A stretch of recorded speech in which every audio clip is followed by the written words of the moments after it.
My name is Alex, and I'm an alcoholic.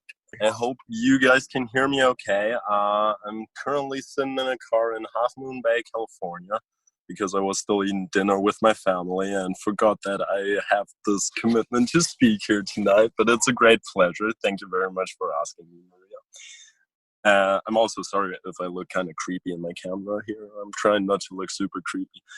Anyways, let's see. Experience, strength, and hope, huh? I don't really want to go too much into what it was like, because I feel like if you're here, you probably have an idea of what alcoholic drinking looks like. But maybe a couple of things I want to touch base on real quick. I grew up in Hamburg, Germany, and our legal drinking age is 16. So as a teenager, I started, going to concerts even as a 14, 15-year-old, and we'd always drink before and after, do stupid shit, and kind of do our best to disregard authorities by all means. And that was fine, because, there weren't really consequences for any of my actions in my life. I got arrested once when I was 17 for stealing a license plate off of a car. And, they basically let us go after screening us for an hour to realize we're not home invaders, and let us walk home for 2 hours. And that was the worst consequence that my drinking had gotten me up until I graduated high school. And things were still quite well. I got a DUI eventually when I was 19 or something. I remember standing in front of the judge and being like, listen, I'm in this exchange program that starts in 5 or 6 months, and I'm going to California, and I'd really like to go still, and I've been going to a shrink. Can we work out a sentence that allows me to do that? And the judge was like, sure, just continue going to that shrink on a weekly, and she's been sending us her reports, and they're quite in your favor. And I'm like, well, great. So, there was another experience of me not really accepting consequences. Anyways, so I moved 6,000 miles away from everyone I knew, and I got the chance to stay in California during my semester abroad here in college. In between, there's a year I entirely wasted, and so many things. Anyways, so it was 6,000 miles away from anyone who knew me, and the only coping mechanism I was really good at is going to parties and getting wasted. And so I did what every good kid would and moved in with the local cocaine hookup, and we started having a grand old time. It got me into a couple of really nasty situations. One of them, I remember I convinced the hosts of a house party for 2 or 3 days to please let me come to the party, because I had a habit of passing out. And they were really reluctant. They didn't want me there. And I was like, listen, it's going to be different this time, and I'll be a good time, and I'll do everything you ask me to. And so they eventually agreed, okay, if you're on your best behavior, you can come, of course. And so I showed up half an hour early, and I was passed out by the time the party started. What then happened is they didn't let me just crash on their fucking couch as they would before. They carried me outside and placed me on a pickup truck, hoping that when it drives away, it would run me over. And one of my best friends at the time, and still today, saved me. And he and a couple of friends got me a few towns over on their couch to have me crash there.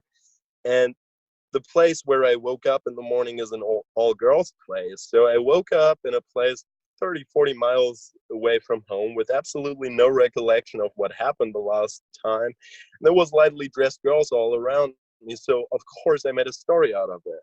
And it took me 6 months into my sobriety to hear the real story.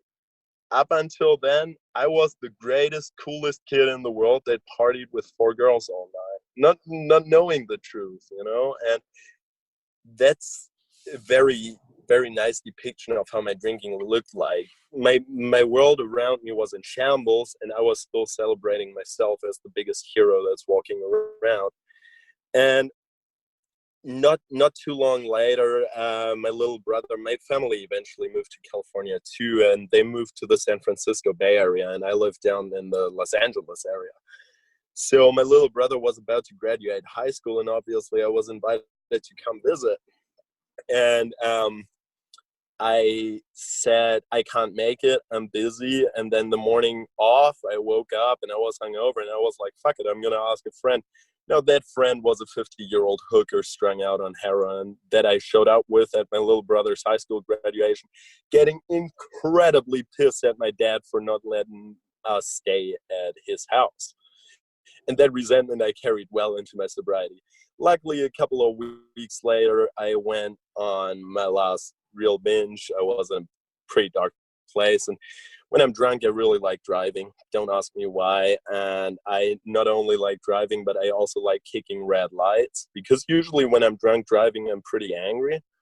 So what I did that night is I got pissed off at someone. I wanted to take off. My lift wouldn't come. I had my keys in my pocket, and I was like, fuck it, I'm going to take off and just drive home 3 or 4 miles, kick the next best red light, of course, and a cop tried to pull me over, and I was like, fuck, I can't explain that to my family.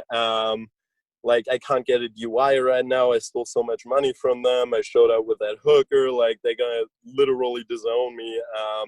I'm going to take off. So I went full throttle and chased the cops through the neighborhood with 110 miles an hour in a Chevy Suburban. Actually, the very same car I'm sitting in right now, I think. Anyways, I got arrested in something resembling the movie scene that my life had become at that point, right? And they had a chopper inbound. And at young people's meetings, I like to say that I had a solid three GTA stars in real life, and that led. I got bailed out a couple of days later by my family, and we got to an attorney's office, and the attorney started telling me that this shit is serious and that I need to stop partying. And I'm like, what do you mean stop partying? And he's like, no, you need to like stop. You need to prove that you're sober. I'm like, what if I don't? He's like, well, they're putting 3 to 5 years over your head, and you'll certainly get deported. I'm still here on a student visa, right? And so that made me angry, but it also made me start going to AA meetings. And I remember I was sitting in my first couple of AA meetings and thinking, oh, God, these people are full of shit. First and foremost, because I resented everyone for being genuinely happy.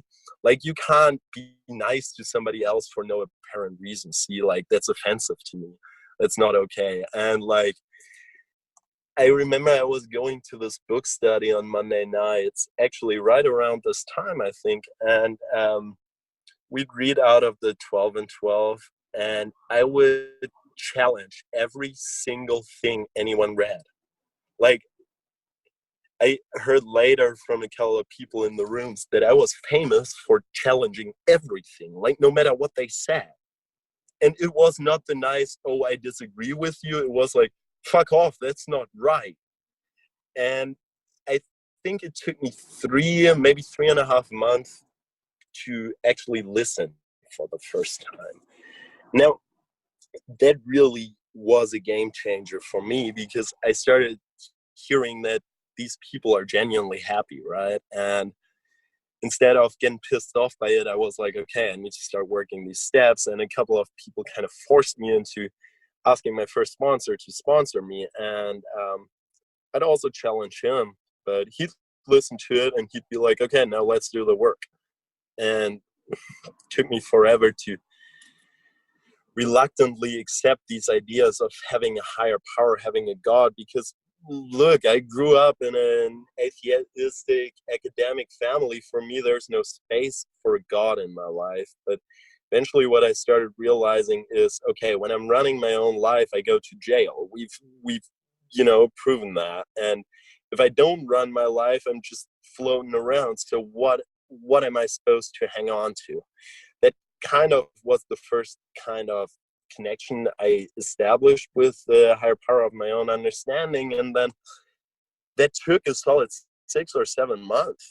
And that was the exact amount of time it took me to complete a 4th step, where I literally wrote down everyone I was pissed at. And that was a solid 500 entries. And, that list is growing every day. But today I've got tools to deal with that. Anyways, what really started changing for me is what they talk about in the promises, my entire attitude and outlook upon life. See, I stopped blaming everyone else for my deficiencies. And trust me, there's plenty, right? As you can probably hear at this point, I'm decently full of my own shit. But like, I stopped giving you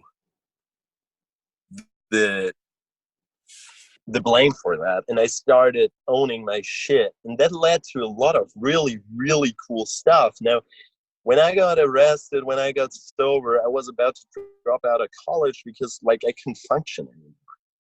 And there was one of the things that always told me I'm not an alcoholic and this is just not who I am and I don't belong to you guys. But I graduated with a pretty amazing last semester GPA. And I had my grandpa, my 82-year-old grandpa, flying out from Europe to watch me walk. And nobody brought a fucking hooker strung out on heroin. And like after that, I went on a family vacation for a week and nobody fought with anyone. Also, disclaimer, my family is walking up to the car. I don't know how loud it's going to get, but I'm not going to stop talking. Anyways, so what really was challenging for me were two things, I think, in sobriety. A, to accept that I'm an alcoholic. I was not able to do that because when I came into the rooms, I was 22 and not ready for this. And it took me, see, there is a lot of people that say something like meeting makers make it or something, which is, sorry, in my opinion, bullshit. The only way to understand whether you are an alcoholic or not is written in that big book of Alcoholics Anonymous, right? There's a couple of really great stories in there you can get to read. And one very, very impactful thing in there is a normal person never develops the phenomenon of craving, which in turn means they can stop after a beer or two. Now, I can't do that. That does not, that alone already qualifies me as a potential or actual alcoholic, which was sufficient for me in the beginning to continue working. And the more I read these stories of that guy who jaywalks continuously and gets hospitalized continuously, I read that to a normie friend, and she said, "You can identify with that?" And I'm like, "Yeah, this is me all the way." And everyone in here can identify with that story too, if you know what I'm talking about. I think it's on page 36 or something. Anyways, a normal person does not think the way we do. That was the first step for me to accept that I am an alcoholic. And then the other thing I really struggled with that I touched on was that whole God thing. And I had a guy who today is my sponsor, who back then said, about half a year ago, said to me, "Alex, do you pray?" And I'm like, "Yeah, well, I'm trying, right?" By now, it's actually a year ago. I'm trying. And he's like, "Well, listen, what I do is I check in with my higher power throughout the day. I've got reminders on my phone. And what I do is, yo, hey, buddy, I'm not feeling well. What's going on?" kind of stuff. Why don't you try that? And so I tried and it didn't work. And then one day, a friend asked me to be at a 5:30 meeting. And I decided to do laundry at 4:30, which would have barred me from going to that 5:30 meeting. And I walk up to the laundry room and all the laundries are occupied. And I'm carrying back my heavy ass laundry bag, easily 25 pounds, through my apartment complex, thinking to myself, my higher power probably did that to me so I can go to the meeting. Now that's when I realized I was onto something. Today, my life is quite amazing. And, you know, Maria probably knows how crazy that is for me to say, because these last 4 or 5 days or whatever in my life have been really rough. But then also 4 days ago, I took an 18-month chip, which I'm really proud of. I'm barely 24. But also, like, I have faith that no matter what kind of issue I'm facing in my existence today, will be overcome. And you guys are giving me that faith.